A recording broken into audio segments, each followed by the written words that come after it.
ఇవాళ రాష్ట్ర ముఖ్యమంత్రి వర్యులు రాష్ట్రంలో ముఖ్యమంత్రి అయిన తర్వాత విద్యకు అత్యంత ప్రాధాన్యత ఇవ్వాలనే ఒక సంకల్పంతో ఈ ప్రభుత్వం పనిచేస్తూ ఉంది. మనందరూ తెలుసు, ఇలా గురుకుల పాఠశాలలు అయితేనేమి, హాస్టళ్లలో అయితేనేమి 10 సంవత్సరాల క్రితమే మెస్ ఛార్జీలు పెంచడం జరిగింది, కాస్మెటిక్ ఛార్జీలు పెంచడం జరిగింది తప్ప 10 ఏళ్ల తర్వాత ఒక్క రోజు కూడా పెంచలేదు. పేద విద్యార్థులు పౌష్టికాహారం తినాలి, నాణ్యతమైన ఆహారం పెట్టాలని చెప్పి ఈ ప్రభుత్వం కనివినేరిన రీతిలో 40% మెస్ ఛార్జీలు పెంచి 200% కాస్మెటిక్ ఛార్జీలు పెంచి ఇలా అన్ని హాస్టళ్లలో ఉండే పిల్లలను విద్యార్థులను ఆదుకోవడం జరిగింది. చాలా బ్రహ్మాండంగా ఆ కార్యక్రమం తీసుకోవడం వల్ల విద్యార్థులు కూడా చాలా సంతోషంగా, టీచర్లు కూడా చాలా సంతోషంగా ఉన్నారు. అదేవిధంగా విద్యను మొత్తం విద్వాంసం చేసారు. పాఠశాలల్లో అరకొర గదులు, అరకొర సిబ్బంది, అరకొర టాయిలెట్స్, ఇవన్నీ ఎన్నో ఇబ్బందులు ఉన్నాయి. కొత్త డిఎస్సి తెచ్చి ప్రతి స్కూల్ సిబ్బందిని నియమించడం జరిగింది. ఆ టీచర్ల కొరత, సిబ్బంది కొరత తీరింది.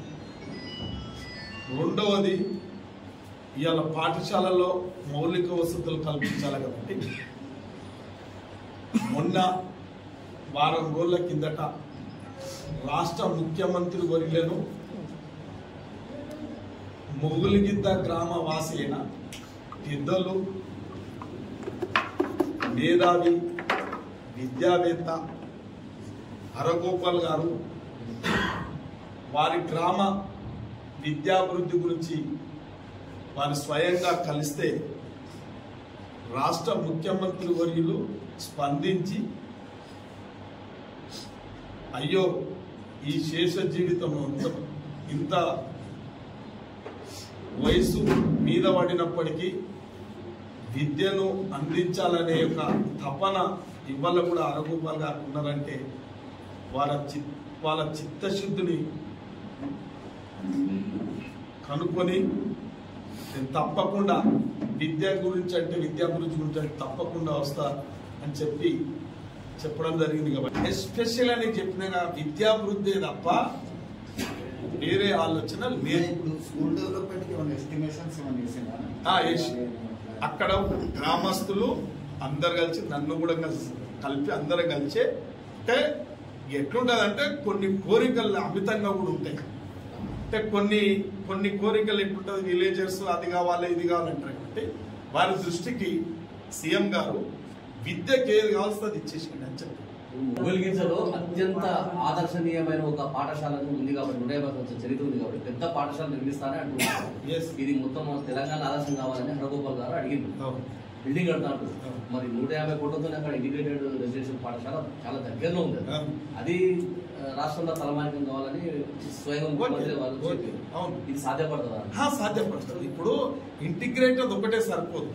ఇప్పుడు మూలిగిద్ద స్కూల్ ఒకటే సరిపోదు, ఇంకా 10 స్కూల్ అటువంటి కూడా కట్టాలి. అది కూడా నా డిమాండ్ ఉంది. అన్ని హై స్కూళ్ళలో కూడా నా డిమాండ్ ఉంది. అన్ని హై స్కూళ్ళల్లో అట్లనే చేయాలి. ఇంజనీరింగ్ కాలేజ్ కొడతాం. అంటే ఆడనే అనేది అంటే ఎక్కడైనా చాలా స్వయాన పత్రిక సోదరులు మీ సమక్షంలోనే రావడం జరిగింది. మీరు మేలుకొల్పుతూనే వచ్చిన, నేనేదో మీరు చేసిన